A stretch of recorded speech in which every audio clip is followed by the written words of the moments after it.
नदीतील रेतीची बेकायदेशीर उपसा, मासेमारीसाठी जिलेटिन या प्रदूषणकारी स्फोटकांचा वापर या विरुद्ध लढा त्यांनी सरकारसाठी दिलेला होता. नदीतील प्रदूषण दूर करण्यासाठी सरकारला उपाययोजना त्यांनी सुचवल्या होत्या. आणि राजेंद्रजी केरकर जल, जंगल आणि जमीन यांची आवड, त्यांचं संवर्धन केरकर सरांकडून कायमच होत असतं. त्याचबरोबर आपल्यासोबत उपस्थित आहेत त्यांच्या सुविद्य पत्नी सौ पौर्णिमा केरकर ताई. ते स्वतः साहित्यिका आहेत, प्रोफेसर आहेत, कवी, सामाजिक कार्यकर्ता आणि सृजनशील वक्ता. गोमंतक मराठी अकादमीतर्फे आयोजित युवा साहित्य संमेलन, सत्तरी साहित्य संमेलन अशा साहित्य संमेलनांचं अध्यक्षपद त्यांनी भूषवलेलं आहे. त्या आधारित अनेक पुस्तकं त्यांची प्रकाशित झाली.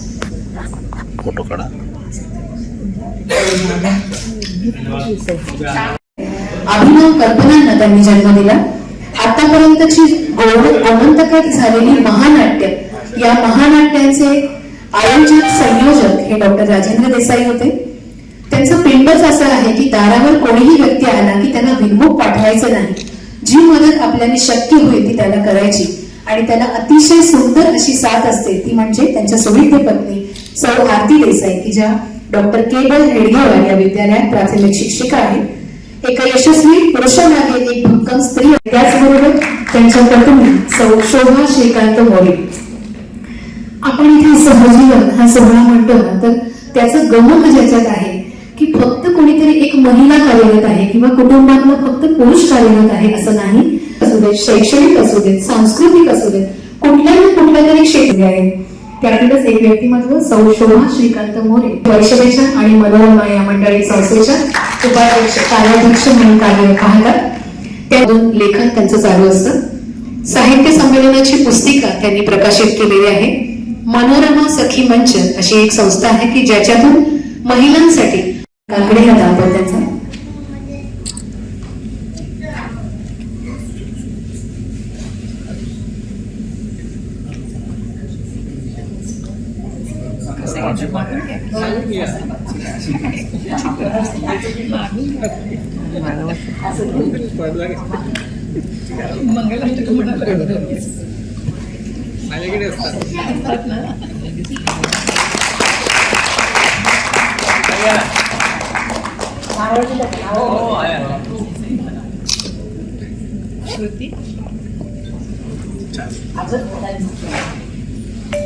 शुभेच्छा गझल घेतोय. अरे सुटे 300. मी तेव्हाही तिचाच होतो जेव्हा नव्हतो कोणाचा. मी तेव्हाही तिचाच होतो जेव्हा नव्हतो कोणाचा. अरे भेटलो नाही आम्ही कोणाच्याही वशिलाने. मी तेव्हाही तिचाच होतो जेव्हा नव्हतो कोणाचा. अरे भेटलो नाही आम्ही कोणाच्याही वशिल्याने. अजून एक शेर आहे. ती म्हणाली मी तुला सांभाळते. ती म्हणाली मी तुला सांभाळते या भरवशावर जगत आहे अजून.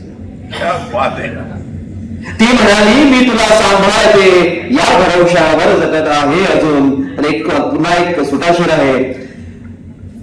कधी तू पण तिची चूक माफ. सल्ला बसत असते तेव्हा संभाजीराव काकडे यांचा इथे सल्ला घेण्यात येतो महाराष्ट्र शासनातर्फे. इतकं मोठं त्यांचं काम अजूनही चालू आहे. त्याचबरोबर त्याच्याबरोबर आले सौ काकडे, सौ संजीवनी काकडे. या 40वा लग्नाचा वाढदिवस साजरा करत आहोत. आणि या सगळ्यांबरोबरच आज आमच्याकडे एक वेगळं व्यक्तिमत्व की जे मीडिया या क्षेत्राशी संबंधित आहे आणि अतिशय मोठं कार्य. म्हणजे मला त्यांचा परिचय जेव्हा मिळाला, 20 पानांचा परिचय पाहून मला असं वाटलं अरे बापरे, यांचं कार्य केवढं मोठं आहे आणि केवढा मोठा कार्याचा विस्तार आहे. वयाकडे जर पाहता तर लहान वयामध्ये केवढं मोठं त्यांनी कार्य केलेलं आहे याच्याबद्दल यासाठी घातलेले आहे पण की सरस्वती आणि लक्ष्मी हातात हात घालून वास करतात यासाठी मोरपीस, मंगल प्रतीक आणि दिवा या सगळ्यांची सांगड घालून गोमंतकातील सर्व साहित्यिकांच्या वतीने या दोन दाम्पत्याचे आपण इथे सन्मान करत आहोत.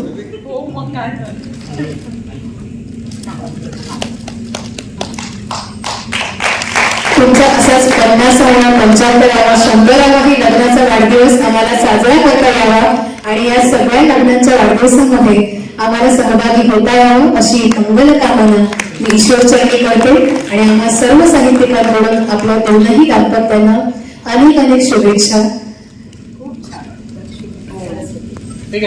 याचबरोबर आपण राज्यभाषा संचालनालयाच्या त्या माजी भाषांतरकार होत्या. गोव्यातल्या प्रमुख संस्थांच्या सहकार्याने मोठमोठ्या साहित्य संमेलनांचं त्या आयोजन यशस्वीरित्या करत असतात. मोठमोठे कवी संमेलन मेळाव्याला भरवतात. त्यांची स्वतःची साहित्य लेणी प्रतिष्ठान ताळगाव ही संस्था, या संस्थेतर्फे दरवर्षी महिलांचा सन्मान करण्यात येतो.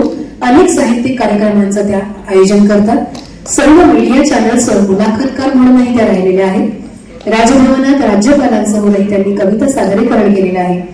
त्यांनी गोमंतकीय स्त्रीलिखित मराठी कविता, 2 पेट्रोल पंप त्यांचे स्वतःचे आहेत आणि कंपनीने त्यांची ॲबिलिटी पाहून मडगावचे 2 पेट्रोल पंप चालवण्यासाठी त्यांना दिलेले आहे, सुपूर्द केलेले आहे. All India level audit quality अश्युरन्सचे प्लॅटिनम अवॉर्ड जयंतजी यांना मिळालेले आहेत. सुरुवातीला राष्ट्रमत याच्यातून त्यांचं लेखन चालू होतं. ते स्वतः एक उत्तम व्यंगचित्रकार, पोर्ट्रेट. सहजीवन फक्त 18 वर्षाचंच, पण त्या 18 वर्षात कृष्णासारखा सोबत राहून जगण्याचा सार समजावलंस.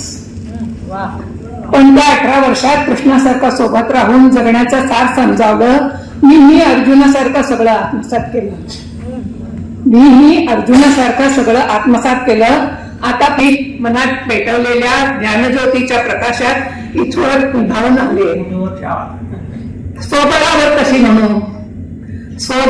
कशी म्हणू, स्वतःच्या पायावर ठाम उभं राहण्याचं आत्मबळ तुम्हीच तर दिलं होतं. कधी सखे सोबती विचारतात एकटी कशी निभावतेस. काय सांगू त्यांना, नश्वर देह नष्ट झाला तरी सांगितलेलं जगण्याचं सार कोरले माझ्या हृदयावर. त्याच्याच सोबतीने जगते, हेही सहजीवनच नाही का. धन्यवाद.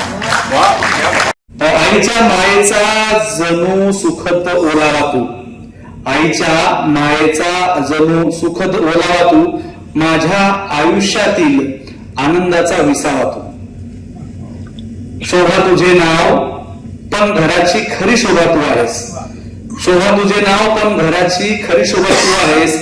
सावली सारखा सदैव माझ्या पाठीशी तू उभी आहेस. कधी प्रेमळ ताई तर कधी झालीस माझी आई, कधी प्रेमळ ताई तर कधी झालीस माझी आई. तुझ्या विना आयुष्याला कशाचीच गोडी नाही. अशीच राहू दे तुझी माया माझ्यावर अखंड, अशीच राहू दे माझ्यावर, अशीच राहू दे तुझी माया माझ्यावर अखंड. तुझ्या प्रेमाचे हे नाते आहे सर्वासाठी प्रचंड, सर्वासाठी प्रचंड. आपल्या सगळ्यांचं या ठिकाणी स्वागत करतो. आणि पाणबुड क्षेत्राचं विकासकाम त्यांनी केलेलं आहे. गावातील विकास सेवा सोसायटी, वाचनालयांचं काम असू दे, त्यातल्या व्यवस्थापनाचा भाग ते सांभाळतात. समाजोपयोगी आस्थापनांचे ते ट्रस्टी आहेत. 2025 साली इंडियन मेडिकल असोसिएशनचे ते 1 वर्षाकरता अध्यक्षपद त्यांनी भूषवलेलं आहे. वर्तमानपत्रातील त्यांच्या जागृतीपर लेखनाद्वारे आपण त्यांना सगळेजण ओळखतो. त्याचबरोबर पोहोचत आहे आणि म्हणूनच गोमंतक आणि सोलापूरवासीय तसेच पुण्यातील मंडळी सगळ्यांबरोबरच मुंबई स्थित मंडळी या सगळ्यांबरोबरच हा आनंद सोहळा इथे मोठ्या सन्मानाने, कौतुकाने आणि आदराने साजरा होत आहे. मला आवडतं. हे फार चांगलं केलं.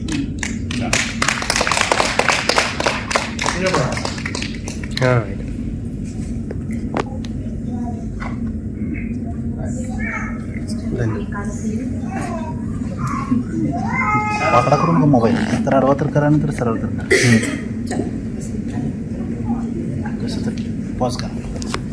आपण पुढे आलो आणि तुम्ही ही दाम्पत्य येऊन इथे हा सन्मान स्वीकारावा. श्री बसव जोशी आणि त्यांना सन्मानित करत आहेत आमचे उत्सववर्ती श्री बसव मोरे, त्याचबरोबर श्री बसव काकडे आणि अनिलजी सावंत यांच्या हस्ते.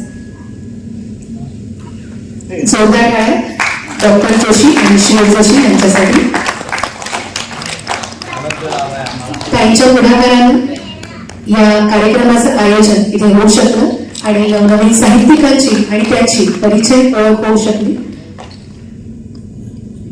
या कार्यामध्ये आणि मनोरमा पुरस्कार प्राप्त करतात साहित्य लेखी प्रतिष्ठान ताळगाव त्या संस्थापिका आणि त्यांच्याशी जोडल्या गेलेल्या चित्रा क्षीरसागर आणि प्रकाश क्षीरसागर यांच्याही वतीनं त्यांचा सन्मान करण्यात येईल.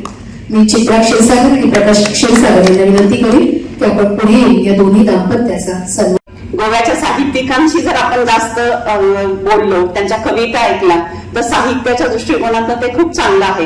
आणि मनोरमा परिवारामध्ये आमच्या आर्थिक संस्था आहेत. मनोरमा बँक आहे, मनोरमा मल्टीस्टेट आणि 6 आर्थिक पतसंस्था आहेत. मला इथे सांगताना खूप अभिमान वाटतो की मनोरमा बँकेचा सतत श्री नरेंद्र समर्थ यांच्यासाठी.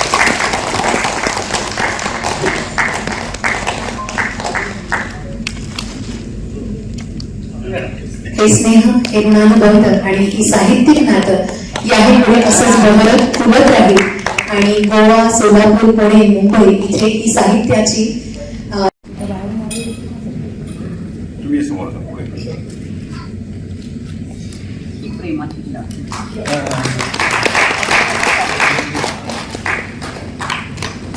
तेव्हा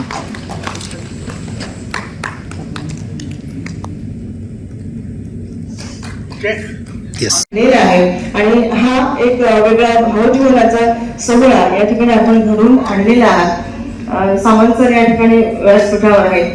पुरस्कार प्राप्त झालेला आहे. त्यामध्ये गोमंतकातील डॉक्टर अनुजा जोशी, त्याचबरोबर प्राध्यापक सामंत सर, पवनपंत सर, त्याचबरोबर चित्रा क्षीरसागर या सगळ्यांना मनोरमा हा मानाचा पुरस्कार यांच्या संस्थेतर्फे देण्यात आलेला आहे. सरांची पुस्तकं प्रकाशित झालेली आहेत. त्यात 3 कथा संग्रह, 5 ललित संग्रह, कविता संग्रह म्हणजे जीवनानिमित्त आम्हा 5 दाम्पत्यांचा सत्कार करण्यात आलाय. त्यांना मी सर्वात आधी पुढील आयुष्यासाठी त्यांनी संपादित केलं की ज्याला अनेक मानाचे सन्मानाचे पुरस्कार त्यांना मिळालेले आहेत. त्यांच्या सोबत आहेत त्यांचे पती श्री प्रकाश क्षीरसागर.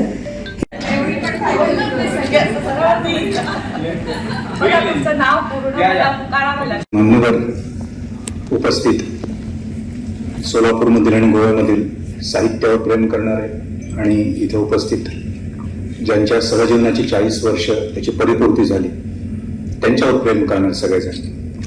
सुरुवातीला सांगू इच्छितो, आपण चिंता करण्याची गरज नाही. कविता ऐकण्यासाठी मी उत्सुक असल्यामुळे मी अधिक कमी बोलणार.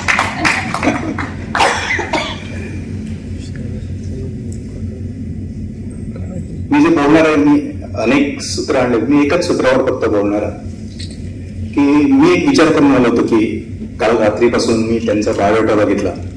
नंतर याच्यामध्ये बोलायचं म्हणून सोलापूरला त्यांची एक मुलाखत झाली होती, श्रीकांत मोरे यांची दीर्घ मुलाखत झाली होती.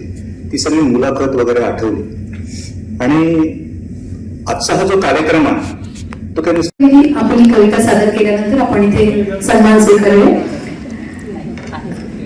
निशब्द करून आपल्याला सोडलेला आहे आणि पुढची कविता सादर करण्यासाठी मी बोलवते श्रीमती कविता बोरकर.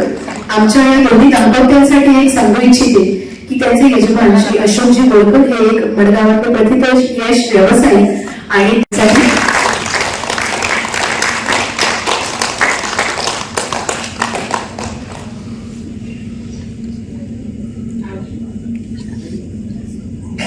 एक नंबर बढ़िया. समोर केलं त्याचबरोबर डॉक्टर जोशी आणि अनिलजी सावंत आणि श्री काकडे यांना विनंती. श्री वसव काकडे यांचा आपण इथे सन्मान करत आहोत साहित्य लेखी प्रतिष्ठान यांच्याकडून. साहित्य वेगळं प्रतिष्ठान एक वेगळं काम आहे. साहित्य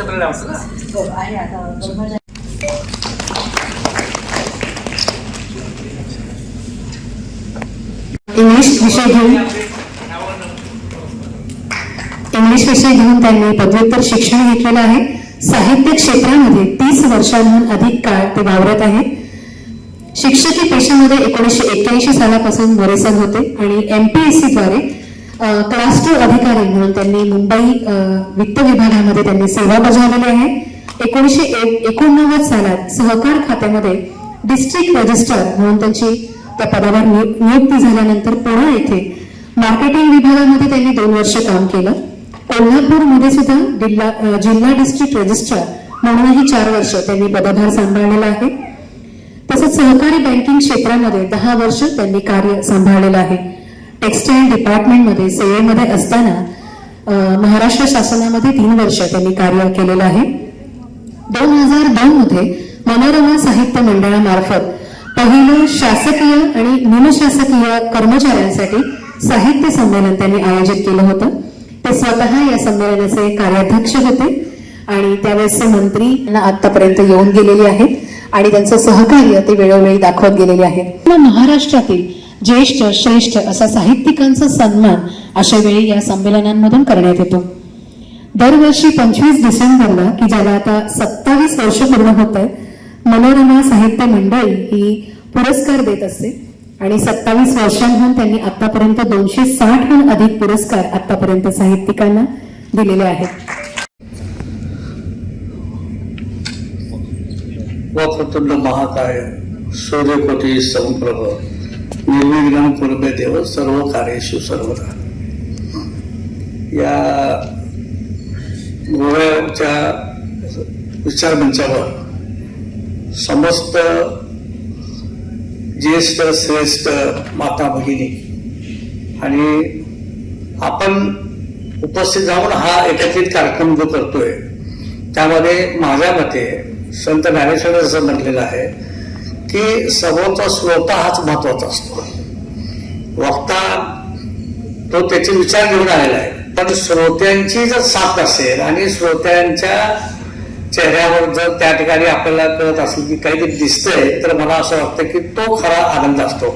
आणि म्हणून माझी पुन्हा एकदा सगळ्यांना विनंती आहे की आपण आनंदाने सगळ्यांचे एकमेकांचा आपण स्वागत. तुम्ही महत्वाचे आहात, मी महत्वाचं आहे. आम्ही आपल्या कार्यक्रम घेऊन आलो, माझ्या आनंद तुम्ही सहभागी घ्या. आपल्या काव्यमैफिल लवकरच सुरू करायची आहे, त्यामुळे मी 5 ते 7 मिनिटाच्या वर काही जास्त वेळ घेणार नाही, कारण मला कमी नाही ऐकायचं आहे. गोपांतिकीय जे साहित्य आहे त्याचा थोडाफार अभ्यास आम्ही केलेला आहे आणि सगळे मान्यवर मंडळी ज्यांनी या कार्यक्रमाचे नियोजन केलेलं आहे त्या सगळ्यांचंच या ठिकाणी मी सुरुवातीलाच त्याच्या ऋणामध्ये मी राहू शकतो. विशेषतः आमच्या अनुजाताई असतील, आमच्या तुमची असलेली आपुलकी जवळ ही आम्हाला पाहायला मिळाली. अनेक धन्यवाद. यानंतर आदरणीय संभाजीराव काकडे यांना विनंती की आपण आपलं मनोगत इथे व्यक्त करावं. नमस्ते आदरणीय व्यासपीठ. थोडक्यात माझी ओळख सांगतो. मी संभाजी काकडे, शोभा माझी बहीण. एकाच मंडळात आमचं 85ला लग्न झालं. मी आता लेबर ऑफिस डेप्युटी कमिशनर म्हणजे एका बाजूला मालक, एका बाजूला आलेला मोर्चा, एका बाजूला युनियन लीडर, ह्या संघर्षातला संवाद आणि संवादाची सुबत्ता ह्या कामामध्ये मी आयुष्य झालं होतं. आता ह्या सहजून याच्यावर आपण काय बोलायचं, म्हणजे मोर्चा अमुक तमुक टाळेबंदीतून आपण आता संवादाकडे येतो, सहज येतो. सहजीवन थोडक्यामध्ये श्रीकांतजी मी माझ्या पद्धतीने मेवणे म्हणून मला भावनेवर सांगतो. लग्न झालं ते MA इंग्लिश होते. शेक्सपियरचा ते टेनिसन शेलचा अभ्यास करणारा माणूस अकाउंटचा फायनान्स ऑफिसर झाला MPSC मार्फत. त्यांनी त्यात पाहिलं debit the receiver, credit the giver. Giver व्हायचं असेल तर क्रेडिट मिळतं, नाही तर डेबिटला जाता तुम्ही. त्यांनी गिव्हरची भूमिका ह्या अकाउंटच्या फायनान्स मधून साहेब घेतली. मी कवी वगैरे नाही, भारत माझा देश तेवढं माझं पाठ असायचं, निबंध आहे. पण ते भागे नंतर ते गेले DDR झाले, सहकाराकडे गेले. एकापेक्षा एकी महत्वाची हा मूल गुणधर्म त्यांनी पाहिला, एकापेक्षा एकी महत्वाची. कॉपरेटिव्हला DDR झाले आणि स्वतःची मनोरमा कॉपरेटिव्ह ह्या बँका सुरू केल्या आणि गेले 27 वर्ष साहित्य संमेलन भरतात. म्हणजे नंतर ते सरस्वतीची साधना सुरू झाली. लग्न एका वेगळं होण्याच्या आणखी एक महत्वाचा किस्सा म्हणजे सहजीवन. त्यांचं लग्न आधी 84 मध्ये ठरलं. 85-27 एप्रिल आमच्या लग्नाचा वाढदिवस. माझं लग्न 3 दिवसात जमलं, हे सत्य आहे. त्यामध्ये सहजीवन कशाला म्हणायचं, तर हिला म्हटलं बघ मी तुला न बघता मी लग्न तुझ्याशी केलं. अहो ते याच्यात काय, मी तुम्हाला पाहून लग्न तुमच्याशी केलं. सहजीवन बरोबर आहे. आम्ही भरुजन कॉलेजमध्ये असताना एक फिशपॉट मारला होता.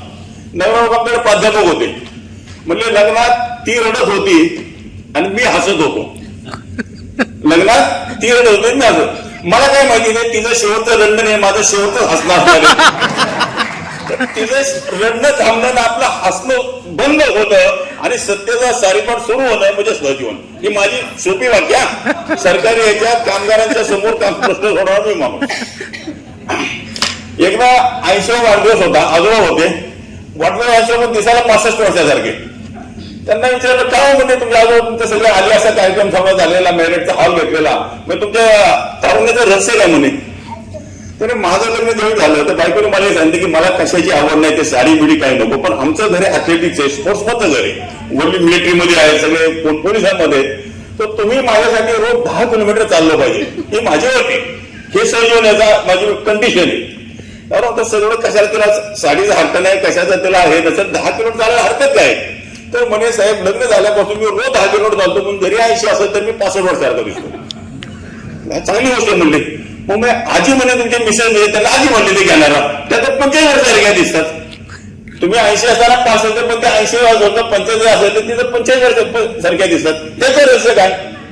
आता म्हणते काय आहे, ती फार चांगली बायको माझी, पण थोडी संशय आहे. मी जेव्हा जातो पण हे बघण्याची मागून धाकरण ती माझ्या मागे चालवायची, पण मी 55 दिसतो पण ती 45 दिसते. मग ते सहजीवन याच्यापेक्षा वेळ काय आहे असं मला वाटत नाही. आणि सगळे शिवट्या पण आता परवाशी एक छान व्हॉट्सअपवर आला होता. शेजारच्या घरामध्ये नवरा मोठमोठा वाद सुरू झाला होता, भांडणं सुरू झाली होती. शेजारचे काका बघायला गेले काय झाले, बघतो का सोप्यावर 2 जण आपल्याशी अंग असून बसलेले, दोघांना भांडणं चाललेली. म्हणजे काय झालं, तुम्ही कोण आहात म्हणले. आम्ही काय नाही जनगणना अधिकारी आहोत. आल्यानंतर फक्त एकच प्रश्न विचारला की कुटुंब म्हणून मी कोणाचं नाव लिहू. अर्धा तासाचं महाभारत. तर असं न होणे म्हणजे सहजीवन म्हणूयात. आणि शेवटी सहजीवनाचा अर्थ आहे तर ज्या गोमंतकाच्यामध्ये आज आमचा 41 वर्षाचा सुरू झालेला आहे. बाबू बोरकर यांनी आपल्या ज्या मातीत कमी त्याची कविता पण 2 वेळी सांगितलेलं आहे. मी पण ज्यांचे परापरी सहजपणाने गळले हो, जीवन त्यांना करेल हो. मग सहजीवनाचा सर याच्यापेक्षा मोठा नाही. बरोबर आहे.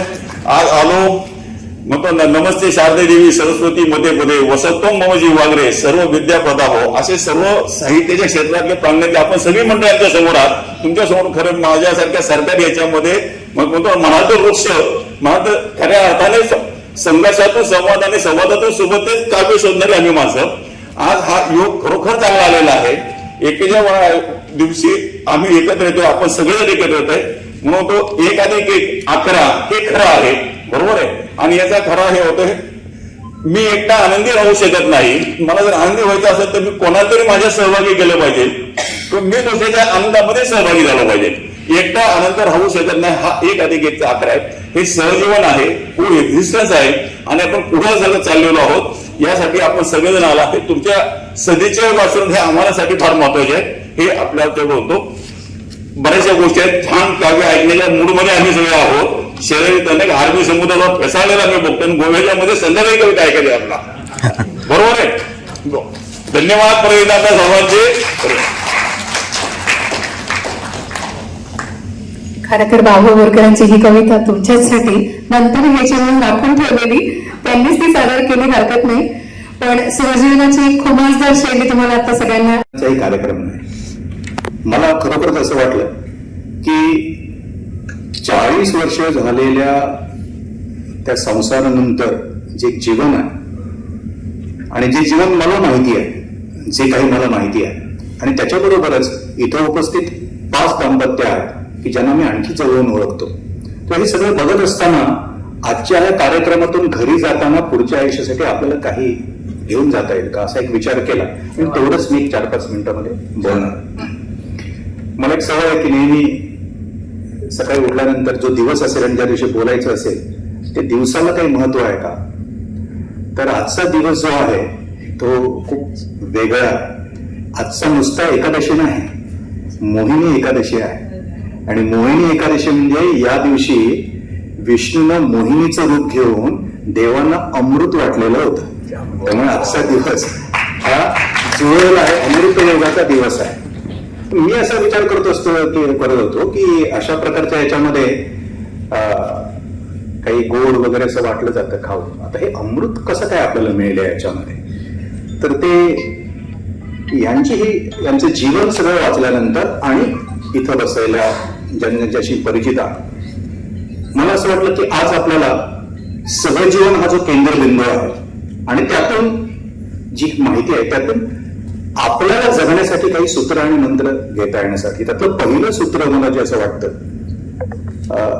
एक प्रयोग पॉल ब्रंटन नावाच्या ह्यानं आपल्याला दिलेला होता आपण आजही करायला हरकत नाही.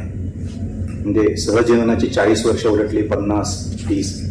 इथं होतं की कधीतरी तुमच्या आयुष्यामध्ये असा एक क्षण आला पाहिजे की तुम्ही रात्री एखाद्या तुमच्या खोलीमध्ये आत प्रवेश करा, दार बंद करा, लाईट ऑफ करा, आराम खुर्चीवर बसा आणि तुमच्या आतमध्ये जो मी असतो त्याने असं म्हणलं की बैलाला कसं चाबूक मारतात त्याला समोर उभं करा आणि त्याला विचारा की तुझ्या आयुष्याची इतकी वर्ष झाली, what is the purpose of your life? तुझ्या जगण्याचा गोल किंवा ध्येय काय असं त्याने विचारलं. आणि मग तुम्हाला उत्तर घेत राहा. तर कोणी विद्यार्थी असेल तर म्हणा की मला तू का जातोस कॉलेजमध्ये, मला सर्टिफिकेट का, मला नोकरी का, मला पैसा वगैरे. तर मग तो विचारतच राहा, शेवटी विचारत राहा आणि शेवटी गेल्यानंतर तुला म्हणेल की मनी, पैसा. मग त्याला विचारायचं पैसा का, हे त्याचा प्रश्न आहे. तो एन्जॉय माय लाईफ असं तो तरुण म्हणेल.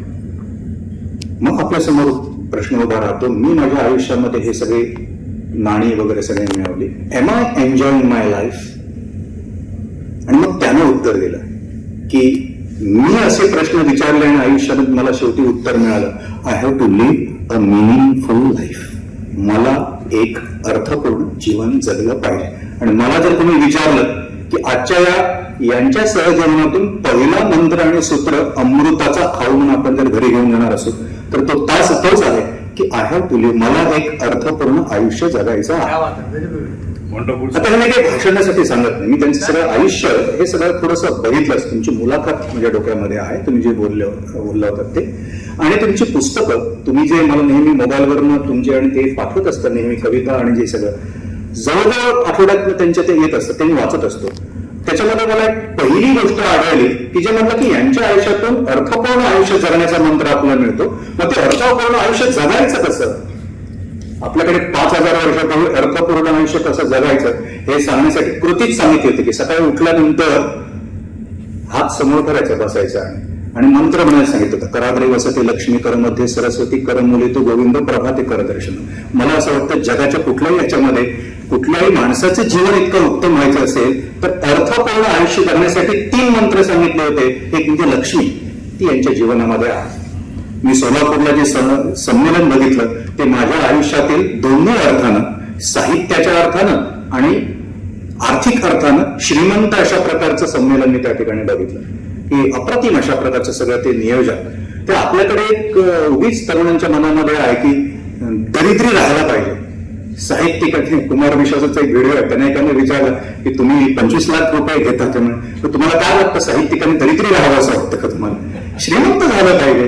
तर मला असं वाटतं की इथं साहित्यिकही आहे आणि म्हणजे जीवन अर्थपूर्ण करण्यासाठी कराग्रे वसते लक्ष्मी हे पहिले सांगितलेलं आहे. पण लक्ष्मी हे कमावणे पुढे सरकल्यानंतर करामध्ये सरस्वती. कालिदास उज्जैनवर मला खूप आश्चर्य वाटतं आपल्या लोकांचं. हात बघा असं म्हणतात ना, हात बघितला की तुम्हाला भारत मातेची प्रतिमाच दिसते. तिकडे खाली कन्याकुमारी, मध्ये उज्जैनवरती हिमालय, त्यातली लक्ष्मी सांगितली, मग सरस्वती सांगितली. साहित्याची सेवा ते करताय, साहित्याचं व्यासंग देत आहेत आणि त्यांचं मी जे काही वाचलेलं आहे त्याचं समीक्षक मूल्यमापन काय करतील ते करतील. मला त्याच्याशी देणं घेणं नाही. मला देणं घेणं कशाची आहे की हे सगळं त्यांचं साहित्य आहे ना ते मानवी जीवन मूल्यावर आधारित आहे. व्यक्तीचं आणि समाजाचं जीवन चांगलं झालं पाहिजे, मंगलमय झालं पाहिजे, अशा प्रकारचं हे आहे. आणि मला असं वाटतं की हे खूप महत्वाचं आहे. जीवन मूल्य ही संपूर्ण हा समाज वृक्ष, व्यक्ती आणि समाज ह्यांना खऱ्या अर्थानं फुलण्यासाठी जे आपल्याकडे कमी आहे म्हणून सगळ्या प्रकारचे संघर्ष, सहजीवनामधलेही संघर्ष आहेत, तर ते साहित्य ही त्यांच्या जीवनामध्ये आहे. आणि तिसरी गोष्ट म्हणजे करमुले तो गोविंद. गोविंद म्हणजे याचा अनेक अर्थ आहे. गोविंद म्हणजे ईश्वरत्व आहे, दिव्यत्व आहे आणि गोविंद म्हणजे आनंद आहे. तर ही 3 सूत्र आपण जगत असताना माझ्या आयुष्यामध्ये अर्थपूर्ण जगण्यासाठी हे लक्ष्मी, सरस्वती आणि तिसरं गोविंद विषय त्यांची या दृष्टीने खूप सांगता येण्यासारखं. मी अगदी 1-2 मिनिटांमध्ये त्यांच्या जीवनातलं जे मला दिसले ते 1-2 गोष्टी आपल्यासमोर मांडतो. पहिली गोष्ट म्हणजे त्यांच्या मुलाखतीमध्ये त्यांनी एकाने प्रश्न विचारला की तुमचं ते हे लग्न आणि प्रेम ते कसं ठरलं. ते त्यांचं एक वाक्य होतं, या विचारपीठावर असलेले सगळे मान्यवर, सन्माननीय श्रीकांत मोरे साहेब, आमचे जिजाजी, सन्माननीय शोभाताई, सन्माननीय संभाजीराव काकडे आणि संजीवनी काकडे यांना सर्वप्रथम आज लग्नाच्या वाढदिवसाच्या शुभेच्छा देऊया. टाळ्याच्या गजरामध्ये त्यांचं या गोवा नगरीमध्येही वेलकम करूया. आपण सगळे या कार्यक्रमाच्या निमित्ताने ज्या 5 दाम्पत्याचा सन्मान झालाय त्यांचंही मनपूर्वक या ठिकाणी मी स्वागत करतो. खर तर मी 2 वेगवेगळ्या भूमिकेमध्ये इथे उभा आहे. एक म्हणजे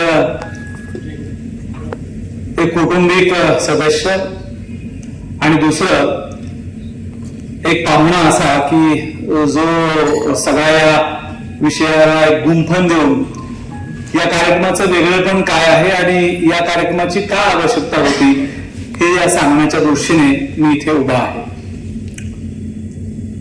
आपण सगळेजण खरं तर आम्हाला एक परंपरा आहे, ज्ञानेश्वरापासून ते आता विंदा करंदीकरापर्यंत, आणि ती परंपरा आमच्या महाराष्ट्रामध्ये अतिशय जबरदस्तपणे आणि सगळ्याचं वेगळेपण जपत ज्या मोरे साहेबांनी सुरू ठेवली, त्यांचं खूप कौतुक करावं तेवढं कमी आहे. महाराष्ट्रामध्ये मनोरमाच्या माध्यमातून जी साहित्य परंपरा आहे त्या साहित्य परंपराचा एक वेगळा इतिहास आहे आणि तो इतिहासाचा 7 समुद्रापार जाऊ पाहतोय याचा आम्हाला सार्थ अभिमान आहे. म्हणजे मोरे साहेबांचा महाराष्ट्रासाठी असलेली सहकाराची देण आपल्यापैकी अनेकांना माहिती असेल, पण मोरे साहेबांनी महाराष्ट्रामध्ये सहकारासाठी जे काम उभं केलेलं आहे त्याचा एक वेगळा इतिहास झालेला आहे. मोरे साहेबांनी पुन्हा मनोरमाच्या माध्यमातून जे काम उभं केलंय त्याचा एक वेगळा इतिहास झालेला आहे. मोरे साहेबांनी मनोरमा साहित्याच्या माध्यमातून जे काही काम उभं केलंय त्याचा पण एक वेगळा इतिहास झालाय. आणि आज या सहजीवनाच्या कार्यक्रमाच्या निमित्ताने गोवा आणि महाराष्ट्रामधल्या आपुलकीचा, आपलेपणाचा जो काही ठेवा गुंफण्याचं काम या ठिकाणी होतंय त्याचंही आपण सगळेजण टाळाच्या गजरामध्ये निश्चित स्वागत करूया. असं आहे की साने गुरुजी म्हणाले होते की देवाला प्रत्येकाच्या घरी पोहोचता येत नाही म्हणून त्यांनी आई निर्माण केली. आमच्याकडे शोभाताई ह्या अपडेट व्हर्जन आहेत आईचं. म्हणजे शोभाताईला काहीतरी सांगितल्याशिवाय आयुष्यामध्ये माझंही काही पूर्ण होत नाही आणि आमचे मित्र बंधू अशोक काकडे यांचंही काही पूर्ण होत नाही. म्हणजे त्या अपडेट व्हर्जन आहेत आईचं. आमच्यात मला आई आहे पण तिला काही मोबाईल चालवता येत नाही, तिला काही व्हॉट्सअप पाहता येत नाही. त्यामुळे रोजच्या ज्या काही आयुष्यातल्या आनंदाच्या गोष्टी आहेत त्या फक्त शोभाताईला शेअर करायच्या की सगळ्या आयांना शेअर केल्यासारखा आनंद मिळतो. हा माझा मागच्या 2 वर्षापूर्वीचा अनुभव आहे. आणि सगळ्या परिवाराला म्हणजे अशोक काकडे साहेब जे आज येणार होते येऊ शकले नाही काही कारणास्तव, पण त्यांनी शोभाताईचे मला एवढे किस्से सांगितलेत, एवढे विषय सांगितलेत की अख्ख्या सगळ्या परिवाराला गुंफून कसं ठेवायचं आणि एक मायेची ऊब सातत्याने कशी देत राहायची हे शोभाताईकडून आम्ही शिकलेलो आहे. आणि मला पण सातत्याने आता वाटत असते की बाबा मोठी बहीण राहणं किती आवश्यक आहे. म्हणजे ती आपल्या चुकांवर तर पांघरण घालतच असते, पण आपल्याला केव्हा शाबासकीची थाप देणे आवश्यक आहे, कधी द्यायला पाहिजे, ह्या सगळ्या गोष्टीचं सगळं त्याला आमच्या मराठवाड्याच्या भाषेमध्ये गुत्त देणं सगळं ताईकडं आहे. आणि खूप छान पद्धतीनं ती सगळ्यांना ताई बांधून ठेवत असते. म्हणजे अनेक वेळा असं होते की तिच्यापर्यंत काही भावना पोहोचणं शक्य होत नाही, पण तरी ती समजून घेते अशी एकूण सगळी परिस्थिती आहे. आणि या कार्यक्रमाच्या निमित्ताने आज या दोघांचा इथे सन्मान होतोय ही माझ्यासाठी खूप महत्वाची गोष्ट आहे. तसा मी या सगळ्या परिवारामध्ये नौका आहे, पण कधी वाटत नाही की नौका आहे. कारण मनोरमाचे कुठलेही विषय असतील, कौटुंबिक कुठले विषय असतील, काकडे सरांचे विषय असतील, जिजाजी आम्ही म्हणतो मोरे साहेबांना त्यांचे सगळे विषय असतील, तर इतक्या मोकळेपणाने सगळ्या एकमेकांमध्ये संवाद होतो आणि त्या संवादातनं खूप छान काहीतरी चांगली निर्मिती होते. हा कार्यक्रम पण त्याचीच एक उत्पत्ती आहे असं म्हणलं तर वावगं ठरू नये. की कल्पना खूप छान बघा, सहजीवन म्हणजे असं जीवन की जे वेगळेपणा जोपासत आपण इथं अनुभवलेला आहे आणि त्यातून जी निर्मिती झालेली आहे ती चिरंतन टिकणारी निर्मिती आहे. आता घटस्फोटाचा उल्लेख डॉक्टर साहेबांनी केला. जगभरामध्ये रोज 7 लाख घटस्फोट फाईल होतात. महाराष्ट्रामध्ये तो आकडा 6,500चा आहे भारतामध्ये, आणि महाराष्ट्रामध्ये 1300चा आकडा आहे.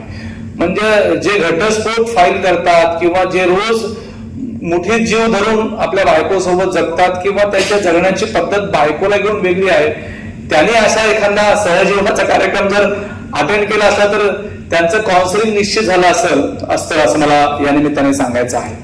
काय होतं की बऱ्याच वेळा संवादाचा खूप अभाव असतो, संवाद होतच नाही, आणि मग त्या संवाद न झाल्यामुळे जे काही विसंवादात्मक गोष्टी घडतात त्याला वेगवेगळे कांगोरे फुटतात आणि मग नको असलेले विषय समोर येतात.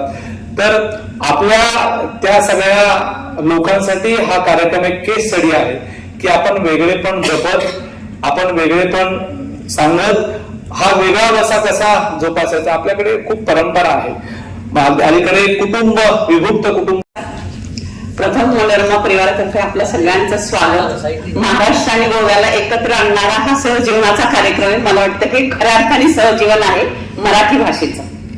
तर आपण नेहमी सहजीवन म्हणतो किंवा आमचा 41वा लग्नाचा वाढदिवस आहे. आम्ही दोघे बहीण भाऊ या ठिकाणी आहेत, मिस्टर आहेत माझे, मी या ठिकाणी उभी आहे. तर ते बहुतेक त्याचं खरं मेन कारण आहे ते माझे पती श्रीकांतमुळे. असं आपण नेहमी म्हणतो की वेल ही झाडाच्या आधाराने वाढत असते, आणि नंतर असं लक्षात येतं की फुलं वेलीला लागलीत का झाडाला लागलीत, आणि नंतर लक्षात पण येत नाही आपल्या. तर असं श्वासाच्या अंतरावर जो व्यक्ती असते, म्हणजे जो आपला माझा नवरा आहे, तर त्याच्यामुळं मी आज या ठिकाणी उभी आहे. आणि हा सगळा सन्मान होत असताना त्यांनी माझ्यावर दाखवलेला विश्वास आणि त्यामुळे माझा वाढलेला आत्मविश्वास, म्हणून हे सहजीवन मला वाटतं यशस्वी होत आहे. तर ह्या ठिकाणी मी असं म्हणेल की घर हे दोघांचं असतं, घर हे दोघांचं असतं. दोघांनी एकमेकांना सांभाळायचं असतं, एकाने पसरवलं तर दुसऱ्याने आवरायचं असतं. मग कदाचित त्यांचं प्लस मायनस होत असेल, संस्कृती रक्षण असेल, समाजकारण असेल, त्यामुळं शारीरिक आणि मानसिक आरोग्य सुद्धा सगळ्यांचं चांगलं राहावं हा त्यामागचा एक हेतू हा साहित्याच्या माध्यमातून जास्त पद्धतीनं व्यवस्थित होतो. आणि म्हणूनच मला वाटतं की हा साहित्याचा कार्यक्रम आयोजित करण्याची कल्पना मोरेसाहेबांच्या डोक्यात आली, आणि अनुजाताई त्यांच्या जर सहाय्याने किंवा त्यांच्या सहकार्याने जर आपण साहित्याचा कार्यक्रम घेतला आणि तिथून कार्यक्रम आयोजित करू असं सरांना वाटलं, आणि त्या दृष्टिकोनातून आपण हा कार्यक्रम आयोजित केला. आणि या कार्यक्रमाची जी स्मरणिका काढलेली आहे आम्ही मनोरमा शब्दगंध, ती आम्ही देणारच आहोत प्रत्येकाला. तर ती शब्दगंधची स्मरणिका काढण्याची संकल्पना माझ्या डोक्यामध्ये त्यांनी रुजवली. ते संदीप काळे साहेब आहेत, माझे दादा काळे साहेब उपस्थित होते, आणि याची एखादी स्मरणिका काढावी, आणि त्या दृष्टिकोनातून मनोरमा शब्दगंध स्मरणिका मी तयार केली की जेणेकरून साहित्य संमेलनामध्ये जे जे कार्यक्रम झाले, ज्यांची भाषणं झाली, जे काय बोलले ते अनेकांपर्यंत पोहोचावं हा त्यामागचा एक वेगळा हेतू होता. आणि हा साहित्याचा कार्यक्रम करण्यासाठी सगळ्यात मोठं योगदान आहे ते अनुजाताईंचे.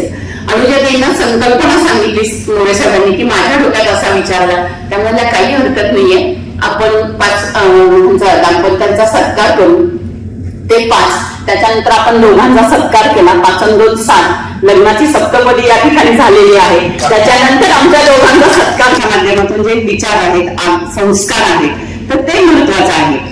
आणि अशा कार्यक्रमातून मला असं वाटतं की अनुजाताईंचा या ठिकाणी मी खूप आभार मानणार आहे, पण त्या माझ्या धाकट्या बहिणीसारख्याच आहेत. तर लोकांना गोळा करणं, साहित्याची त्यांच्यामध्ये आवड निर्माण करणं आणि साहित्य घराघरापर्यंत पोहोचवणं, की आणि मला स्वतःचा असा अनुभव की जेव्हा मी साहित्याचे कार्यक्रम अटेंड करते तेव्हा एक 6 महिन्यात ती सकारात्मक ऊर्जा पुरते, आणि ही सकारात्मक ऊर्जा आपल्याला योग्य दिशेने वाटचाल करण्यासाठी निश्चित उपयोग होतात. निमित्त जरी सहजीवनाचा कार्यक्रमाचा असेल तरी मला असं वाटतं की हा कार्यक्रम इथं बसलेल्या प्रत्येकाला निश्चित आठवेल. आता सरांनी अनेकांनी घटस्फोटाबद्दल विचार केला, तर मला असं वाटतं की माझा भाऊ आहे, माझा धाकटा भाऊ पण आहेत, म्हणजे हे सगळेजण काय करत असतात की जास्तीत जास्त माध्यमातून लोकांपर्यंत पोहोचलं पाहिजे, समाजाचे विविध कार्यक्रम केले पाहिजेत. माझा धाकटा भाऊ अशोक काकडे सांगलीला कलेक्टर म्हणून होते, आता माझ्या प्रमोशनवर बदली झाली, तर त्यांनी सांगली जिल्ह्यामध्ये एवढे सामाजिक कार्यक्रम केले की त्या दृष्टिकोनातून व्हॉइस ऑफ मीडियाच्या माध्यमातून त्यांना महाराष्ट्र भूषण या पुरस्काराने, म्हणजे महाराष्ट्र शासनाचा पण त्या सहभाग आहे, तर महाराष्ट्र भूषण या पुरस्काराने त्यांचा सन्मान केला. तर हे सन्मान करण्याचं कारण सुद्धा की समाजामधले जे लोक म्हणजे एड्स साठी काम करणार, अपंगांसाठी त्यांना एवढं काम केलं, अगदी बाहेर सेलर शेतकऱ्यांसाठी की जो आपला खरं तर कणा आहे पण त्या शेतकऱ्यांकडे दुर्लक्ष होतं आणि त्या शेतकऱ्यांच्या मालाला योग्य भाव कसा मिळेल यासाठी त्यांना खूप काम केलं आणि त्या दृष्टिकोनातून त्यांना सन्मान केला. म्हणजे समाजापर्यंत पोहोचण्याचं काम माझ्या आई वडिलांनी कळत नकळतपणे आमच्यावरती संस्कार केले आणि मला वाटतं की त्या माध्यमातून आजचा हा कार्यक्रम आयोजित केलेला आहे. तर मी जाता जाता मोरे साहेबांचीच एक कविता चारोळीची ऐकवणार आहे निश्चितच. ज्याला त्याला ज्याचं त्याचं जीवन जगायचं असतं, ज्याला त्याला ज्याचं त्याचं जीवन जगायचं असतं, मी त्याचं जीवन माझं म्हणून जगू शकत नाही, मी त्याचं जीवन माझं म्हणून जगू शकत नाही. मेकअपनं चेहऱ्याचं सौंदर्य खुलवता येतं, मेकअपनं चेहऱ्याचं सौंदर्य खुलवता येतं, विचारांचं काय? घराचं रंगरंगोटीनं घराचं सौंदर्य खुलवता येतं, रंगरंगोटीनं घराचं सौंदर्य खुलवता येतं, पण घराचं घडपण आचार विचार संस्कार आणि सुसंस्कृतपणावरती अवलंबून असतं. असं संस्काराचं बीज मला साहित्यातून रुजवलं जातं आणि आपण सगळे म्हणून, मग ते गोवा असेल, महाराष्ट्र असेल किंवा अजून कुठलीही राज्य असेल, तर आपण ह्या साहित्याच्या ह्याच्यातून आपण संस्काराचं बीज रोवूया. म्हणजे घटस्फोट हा शब्द सुद्धा कदाचित तो हद्दपार आपण करूया. तर असे जे कार्यक्रम असतात ते एक निमित्त असतं, आपण सगळ्यांचा अर्थकारणात राहून सुद्धा आपण काही खूप साऱ्या गोष्टी करू शकतो असा मला पूर्ण विश्वास आहे.